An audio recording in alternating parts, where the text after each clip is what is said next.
Hello, Northlanders. It's Dan Williamson. This past week, the Superior Telegram released its 16th episode of Archive Dive, which is a monthly history podcast that's hosted by Telegram reporter Maria Lockwood. Each month, Maria and a local historian dive into the archives of historic events, people, and places in Superior and Douglas County. For this month's episode of Archive Dive, we take a trip back to the heyday of Superior shipbuilding and discuss when Quintuplets helped launch 5 cargo ships in Superior during World War II. In May of 1943, the famous Dionne Quintuplets visited Superior to launch 5 cargo ships at once at the Walter Butler Shipyards. At the age of 8, the Canadian girls were the first quintuplets known to survive their infancy, and they were bonafide superstars. Maria is joined by frequent guest Teddie Meronek, who is a retired librarian and local historian, as they discuss the quintuplets' visit and the importance of Superior's shipbuilding industry during World War II. Let's listen to a portion. In those days, they actually did appear in the Telegram almost every day. Really? From the time they were born, yes. When I do the mural tour at the Superior Public Library, I always tell people they were the Kardashians of the 1930s. What were their names? Their names were Annette, Emily, Marie, Yvonne, and Cecile. And the ships that they came to send out, were they named after the quintuplets or were they of different names? Well, they said they were going to be named after them, but the names of the ships were decided long before they were even built. And there was this old sort of story that if you change the names after they had been originally named, that it was bad luck for anyone who sailed on them. So they didn't name them after the girls, but together they called them the Quint Fleet. The Quint Fleet? The Quint Fleet, Okay. the 5 ships. Also in this episode, Maria and Teddie discuss if then-President Franklin D. Roosevelt considered attending the launch, comparisons between Walter Butler Shipbuilders and Globe Shipbuilding Company, what liquid was in the bottle that the Dionnes used to christen the ships, why the Superior Telegram didn't have photographs of the Dionne Quintuplets' visits, the unique lives of the famous quintuplets, and much, much more. You can find that episode at superiortelegram.com or wherever you also get this podcast. I'll also put a link in the show notes. In case you missed Archive Dive's 15th episode, I'm resharing it here. In April, Maria and Teddie looked back at the lives of Gordon MacQuarrie and J.W. Beecroft, 2 literary stars that both graduated from Superior Central over 100 years ago. In 1919. I encourage you to take a listen, and when you're done, click the link in our show notes to find more episodes of Archive Dive.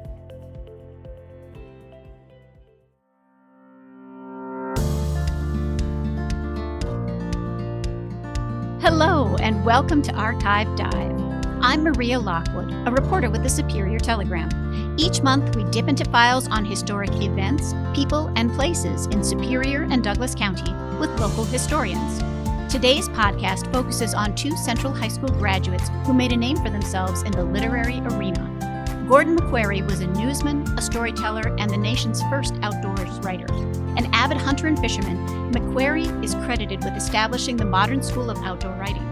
His magazine stories of the Old Duck Hunters Association, Inc., a fictional group based on friends, family, and neighbors in the Barnes area, remain popular today. John William J.W. Beecroft graduated with MacQuarrie from Central. Beecroft began his career as a salesman for Crowell Publishing and went on to become the sole editor of Doubleday's Literary Guild, the Book League of America, and the Dollar Book Club. As an editor, he made choices that influenced what millions of Americans read. Helping us dive into the story today is local historian Teddie Meronek. Hello, Teddie. Hi, Maria. Thanks for joining us. Thank you. So, what was it like dipping into the life of Gordon MacQuarrie? I guess I had a preconceived notion about his writing. Okay. And after spending the last few weeks, researching him and reading what he's written, I've become a huge fan. Huge fan. The newest member of the Gordon MacQuarrie fan club. Why? What is it about his writing that makes you a fan? I guess I thought at first that, he was writing about things that I'm not really interested in, hunting and fishing. As someone has said to me, I'm not really an outdoorsy person. I'm an indoorsy person. And so I guess I thought that's what he was all about, but he really wasn't. He's really about relationships, either your relationship with nature or your relationship with other people. And that comes through in his writing. And that's what made me a fan. And he grew up in Superior. He grew up in Superior, went to Blaine grade school, went to Central High and the normal school in Superior. So he was educated here. And he is one of the group of people that I find sort of amazing and extraordinary who came from Central High School.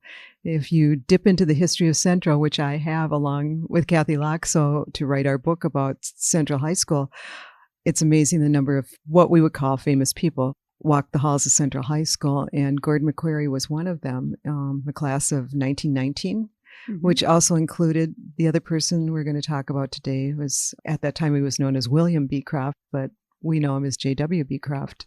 And Gordon was also there when Ernie Nevers was there, when Morgan Murphy, who was later to become publisher of the Telegram, and who else? Oh, Ole Hogsrud. All those people. It's amazing the number of people that came out of Central High School and that made a name for themselves. And they were all in kind of that time frame. Right. There, right? Those late teens, early 1920s. Okay. Now, Gordon was kind of an outgoing young man, right? He was a very outgoing young man. If you look at the listings in the yearbook that are beside his photograph in both the Central High School yearbook and the normal school yearbook, he was involved in a lot of things. But I think the thing I find most fascinating about him is that he played drums. He played drums in the school band, and he also played drums in, I don't know if they called it the band or the orchestra when he was at the normal school, but he also did it as a side gig to earn money. Oh, was he in a band then? Or? Yes, he was in a band, and he played. That's how he earned money to go to school. What he was band? going. Did you have a name? No, I didn't have a name. And he played drums until even while he was working for the Telegram, when he first started out with the Telegram. And then after he got promoted, that's when he finally quit playing drums. But he did that for quite a while. Okay. Did he go right to the Telegram from the normal school then after he graduated there? No, he went to the University of Wisconsin because he only had a 2-year degree. That's all the normal school offered was a 2-year degree, and it was a teaching certificate. And so he went to the University of Wisconsin to finish up his bachelor's degree. And then he came back to Superior, between semesters, and he got a job as a cub reporter at the Telegram. And then he went back to school. John Murphy, who was the publisher, the first John Murphy, who was the publisher of the Telegram at that time, told him, when you graduate, come back and we'll have a job for you. So he came back, was a cub reporter again, but he got promoted to city editor fairly quickly. And then after that, he became managing editor. Wow. So he was, in fact, this is my first introduction to Gordon, really, other than knowing people who were fans of his writing, was when Kathy Loxo and I were writing the book about Central. And then she went on to write a play about one of its most famous people, Lulu Dickinson, who was at the center of a student strike at Central. And at that time, Gordon MacQuarrie was the editor of the Telegram. And I remember going through the newspapers doing research about that and looking for his editorials to see if he took a stand, because he obviously, having been a student at Central, knew Lulu Dickinson. Mm-hmm. But he was very objective in everything he wrote. He did not take a side. Mm-hmm. He was just sort of presenting the facts to people as to what was going on. Excellent. So he was quite the newsman. He was quite the newsman, yeah.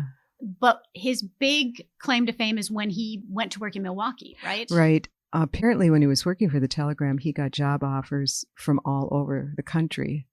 And even one of the sporting magazines, I think it was Sports Afield, offered him a job as editor while he was still working at the Telegram.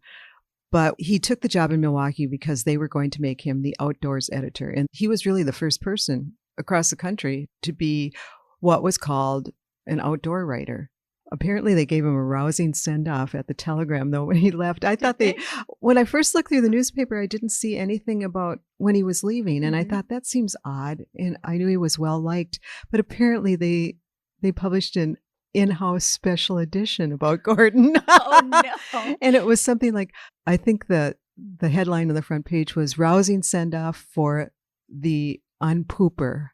And apparently Gordon was the only person who could fix the clogged toilets in the newsroom, and that was his job. So he was quite a handyman. Right. Too, huh? I would love to see a copy of that special edition to see what people wrote about him. But then he went to Milwaukee, and he actually wrote his first freelance story about the old Duck Hunters Association in 1931. So by the time he left the Telegram, he was getting to be fairly well known in outdoor writing magazine circles. Right. So he could write for the Telegram, but he also wrote magazine articles freelance about this fictional Duck Hunters Association, yes, Inc. The old Duck Hunters Association, Inc., and the Inc. stood for incorrigible. And if you read the stories, you do understand that was very true. But his father-in-law, Al Peck, who owned a car dealership in Superior, the Peck Foster Car Company, was the official president. He was called Mr. President of this club, or otherwise they called him His Honor. Mm-hmm. And he was the instigator of most of the trouble that anyone got into.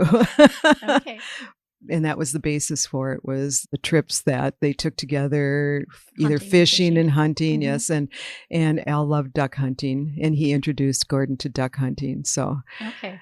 Now the stories are fictional, but they're kind of based off of people that he knew in the Barnes area. He had a cabin in the Barnes area. He was on Middle Eau Claire Lake, and he and his father had first built the cabin when Gordon was 16. They took the train out. Was it to Gordon? They took the train from Superior. And then they walked 16 miles to the place where they were going to build the cabin. They walked it, Maria. 16 miles. Yes. And Gordon's father was a carpenter employed by the Superior School District, and he was also a cabinet maker. So he knew how to build a cabin. And it seems like Gordon was interested in having a cabin, but he wasn't quite as interested in building a cabin as his father was. And his dad said he would go off and he'd, follow deer trails, and he'd do all these things instead of, doing what he was supposed to. And they had that cabin for, I think, about 20 years, and then they built a new one. And he and his father built it again. But Gordon's father didn't think much of Gordon's chosen career. Really? He used to say to Gordon, "It's typewriting, Gordon." And we're talking typewriting, not nothing electronic, nothing digital. No. Back in those days, how did he write his stories? Apparently the Milwaukee Journal provided him with a station wagon that he drove around Wisconsin looking for stories. It said that he drove about 40,000 miles a year. Wow. And I think it had the Milwaukee Journal's name painted on the side along with his, so he couldn't be incognito. But he would sit in the front seat with his manual typewriter on his knees and type stories. He would get them done. He would put them in the overnight post wherever he was in Wisconsin, and they would get to Milwaukee the next day.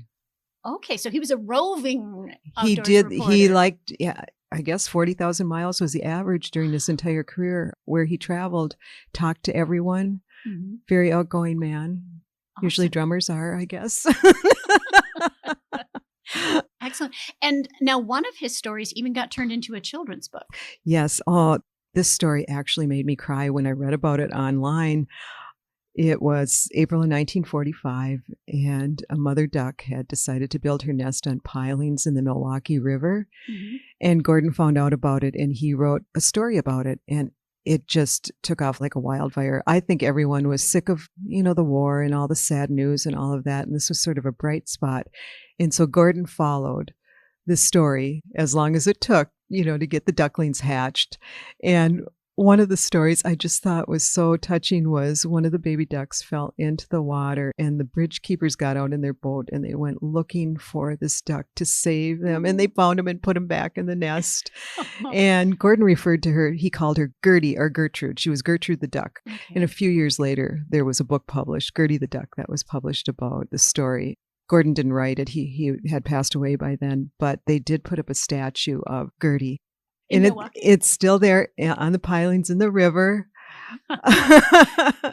So she's well remembered. Yes, and it was a popular book, right? It was a popular book. The news stories, I guess, went, everybody, the Associated Press picked it up, and it was across the country. They said one day there were 2,000 people out there watching Gertie. That can't have been comfortable for the ducks. They're like, oh, wait. No, I know. And in fact, they actually captured the whole family of ducks and moved them to Gimbel's department store and put them in the window for a couple days. How did they do? They in were the department okay, store. but then they moved them out to like a wildlife sanctuary, which I was happy to read about. But Definitely. yeah, but they were like superstars. They were like the Kardashians. But with feathers. Yes. Okay. Very cool. And now his stories have not aged out, have they? No, I don't know what it is about Gordon. I think we were talking about how I think it's just his writing style. You know, they're a little dated, but they're so heartfelt. The two that I love the most are The Day I Burned the Oatmeal, which is about Gordon and his father-in-law. And Al seems to have been, his father-in-law, Al Peck, seems to have been rather a risk taker. And they were going duck hunting one day, and Gordon had, eventually, as the story ends, had to rescue him. And at the end of the story, Gordon had been making oatmeal. Al wanted his oatmeal. And instead of Al saying anything like, thank you, Gordon, for coming out in this terrible storm and saving me and all of this, he just said, looked at Gordon and he goes, and you burnt the oatmeal. And the other one was called Nervous Breakdown.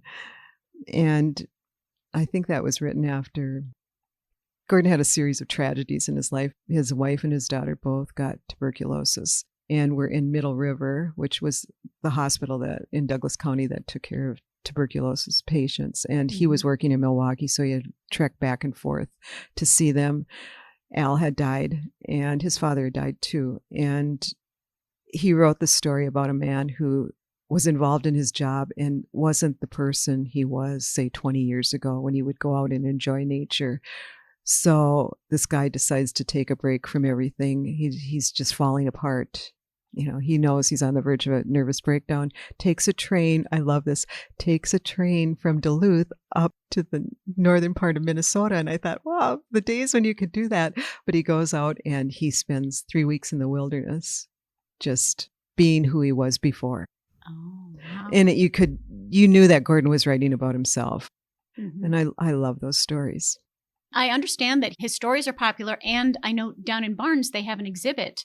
The Barnes Area Historical Association has an exhibit there. They're only open in the summers, I believe, but and a lot of like his old typewriter and decoys and things. Yeah, I think they have his duck boat too. Yeah. So I'm going to have to make a trek down there to see all of Gordon's, now that I'm a real Gordon MacQuarrie fan.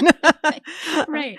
So all it takes is reading his work and you realize. Yeah. And he must have been a fun guy to know. I mean, he just seems so interested in life. And he was an early conservationist. He was one of the people who promoted like deer herd management early on and, trying to get the land back to where there were certain birds, and other wildlife that had been chased out because of, the cutting of timber and all of these other things. And he was really a proponent of, we've got to start thinking about this or we're going to lose it all. Okay. So he did that really early on. So not only did he have an impact on the outdoor writing, but on conservationism. Right. Wow. Okay. Very influential. And sadly, he died young. 1956. Yeah, he had a heart attack. So too bad. Yeah. Now, his classmate, J.W. Beecroft, was not quite as outgoing, correct? No, I would believe that they were probably polar opposites. Really? And I'm not sure if, other than the fact that they both worked on the yearbook at Central High School, I'm not sure if their paths ever crossed in any other way, because I think Beecroft was in a way an introvert and Gordon was probably an extrovert. And Gordon was, of course, an athlete. He was a pole vaulter. A champion pole vaulter and, the whole drum thing. Right. Very outgoing. Very outgoing. J.W. Beecroft, who was more studious and introverted. Right. And Lulu Dickinson said that by the age of 12, he had read more literature than, probably people twice his age. Wow. He also a Superior boy? Also a Superior boy, born here, just like MacQuarrie. Both had parents who came from Canada. Really? Yeah, they immigrated to Superior from Canada. And J.W. Beecroft actually went to kindergarten at the normal school.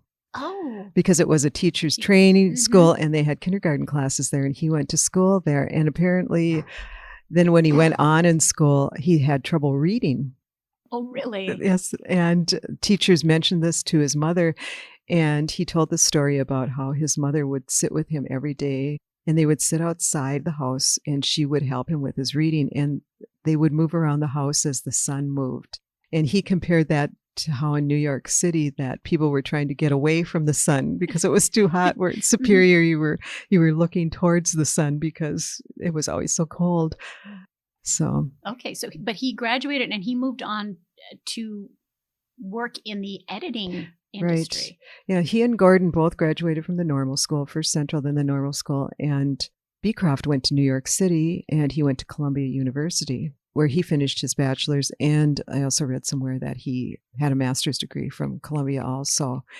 And he started out, I think this is funny for someone who considers himself an introvert, is that he actually acted on Broadway, in bit parts. Really? Yeah, and he had been a star of their senior class play at Central High School, too. He had the lead. So I don't know. What was the play? Do you know? Oh, it was nothing that anyone would ever even recognize nowadays. Yeah.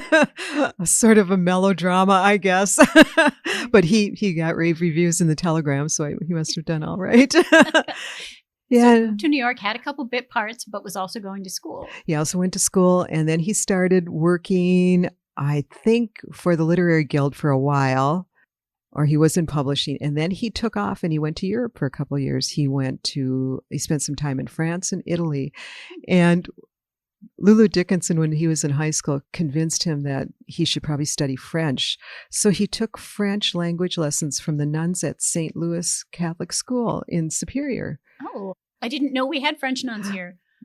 I think St. Louis was actually what was considered the French parish in Superior. It was like, we had 2 Polish parishes, and then we had the Belgians out in Eloise. And, so there were various ethnic groups that had their parish districts in Superior. But so he did that when he was in college. He also had to take French, and he flunked it 3 times, I believe. And they said that the professor passed him on the 4th just to get rid of him. I'm seeing a pattern here. I know. Saw something early and then kind of loses it. Yeah, French just wasn't his thing. So... And then he spent a couple of years in Europe, and he came back and he started working for the Literary Guild then. And that was just at the start of the Depression. Lost his job there, went to Russia, of all places, took his savings. And he was, like a lot of people at that time, interested in socialism. Okay. So he was going to go to the Soviet Union and get a firsthand perspective of, did socialism work? No, it did not. According to John Beecroft, there was no butter, there was no milk, there was only brown bread. And he said that they offered him a job there to proofread their translations into English of some books. And he said, well, you couldn't live on what they were going to pay you, although they did offer to get him an apartment. And he said, an apartment for myself? He said, no, you'll have to share it with 2 or 3 people. So then he came back to the United States and he started working for the Literary Guild again. And this time he became head of it. So he chose books for everyone across the United States, what he felt that they would want to read, and that would become their selection of the month. Okay, so this with the guild, they would send the books out to people, so people would subscribe, and they would just get whatever books John had chosen. Yeah, okay. They didn't necessarily have to take the one he chose, but most people did. I think it cost them $18 a year at one time for 12 books. Ooh, that's a good deal. Right. And he himself read 12 books a week. Wow. And skimmed 25 others on average. His reading improved. Yeah, it did. And he would only go into the office a couple days a week. He would stay at home and read for the rest of the time. Okay. And he felt that because he was from the Midwest, that he knew what people wanted to read. The average person, he was in the literary circle of New York City. He said he avoided authors and he avoided literary parties because just not to be tainted, I suppose, by people's opinions. But he said often at literary parties, all they would talk about was how much money they were going to make, which must have been against his Midwestern principles, I guess. I don't know. But he came back to Superior in 1947 and did the commencement exercise for the graduating class that year. And years ago, I helped Leo Herzl, who taught English at the university, and he's written quite a bit about Beecroft. And I had done some research for Leo about Lulu Dickinson, and he gave me a copy of Beecroft's address to the graduating class. And I think I might have read it at that time. And So now I went back and I read it again. I was sort of struck in a way that I hadn't been before. Here's this man who had spent, probably the first 20 years of his life in Superior, and that was it. And, back and forth to visit family after that, but never living here again.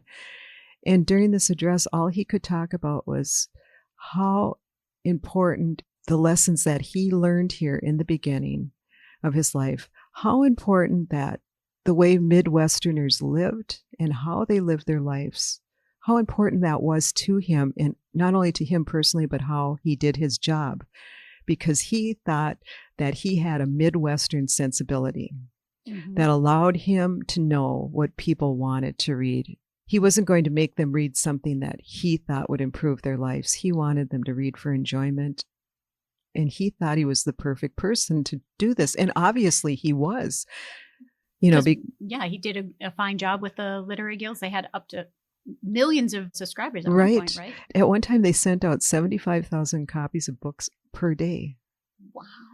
But I hope he was telling the truth in this commencement address, because if you read it, it almost sounds like someone who's disillusioned with what they've become in New York City, or what New York City, which seems so tantalizing to you in your youth, is not that way anymore. And he kept harking back to what he had learned in Superior, what he had learned at Central High School and at the normal school, and what his parents had taught him, and how he was so grateful to have these memories and to draw on what he had learned here. And then I read something, I think it was in one of Leo Herzl's articles, about someone had made a comment, well, he was only playing to his audience. I don't know. Unless you could talk to him today, you would never know. And he came back in 1961 and gave another commencement address, but I think he might have used the same one. Just recycle it. I could not find a copy of that address, but there were quotes in the newspapers, either in the college newspaper or the Telegram, from it. And I think it may have at least been partly the same but who would know? I mean, this was 14 years later. I always wondered when J.W. Beecroft Books opened here in Superior. I did not know the story of J.W. Beecroft. And so learning from you today about him helps me understand why there was a bookstore that was named after him. Right. And I think that the thing that Beecroft wanted, I think what he was looking for, especially in 1961, because he had retired from the Literary Guild in 1960, he was hoping that he wouldn't be forgotten. And they were going to build a new college library at UWS, and he was hoping that maybe they would name it after him, but they named it after Jim Dan Hill. And whatever did Jim Dan Hill do to deserve it, right? But then when the bookstore came about, Jan Murphy, there's a quote in the Telegram, I believe it's in the Telegram, about the store, and she said they had hired a firm to create a logo and a name for the store. And this firm had looked into Superior's history and came up with Beecroft, and she said, what a perfect name. It shows people how there were extraordinary people who came from this town. And I thought that was just a lovely quote, because if you look into the history of Central High School, you know that there were extraordinary people who came from Superior, Wisconsin. Definitely. People like Gordon MacQuarrie. People like Gordon MacQuarrie. People like J.W. Beecroft. J.W. Beecroft. People, and all of their classmates. Right. People like Bud Grant, Ollie Hogsrud. Ernie Nevers. And and Superior has a national figure skating champion from Superior, Wisconsin, Bobby Speck. So small town, big things. Definitely. Yeah. Thank you. Thank you very much. You're welcome. It's interesting to learn about these two gentlemen. What was it like for you diving into, because did you know much about them when you started? I knew a little bit, having written the book about Central, but I had no idea. I'm just fascinated with both of them. And I do feel like maybe we do owe John W. Beecroft I don't know, a statue. I don't know, a plaque somewhere. I mean. How about one for Gordon? Oh, Gordon. I don't think Gordon will ever be forgotten. Isn't there a wetlands area outside of town named after him? Right. And I think there's some award. I don't know if they still give it every year, but there was a Gordon MacQuarrie Award. And also at UWS, there was like a travel scholarship that Beecroft had set up. I don't know if that's still going on, but we shouldn't forget them. No. Well, hopefully this will help people remember them. I hope so. Thank you. Thanks for listening to Archive Dive. New episodes are available monthly at superiortelegram.com or wherever you listen to podcasts. If you have a topic you'd like us to explore, email me at mlockwood@superiortelegram.com.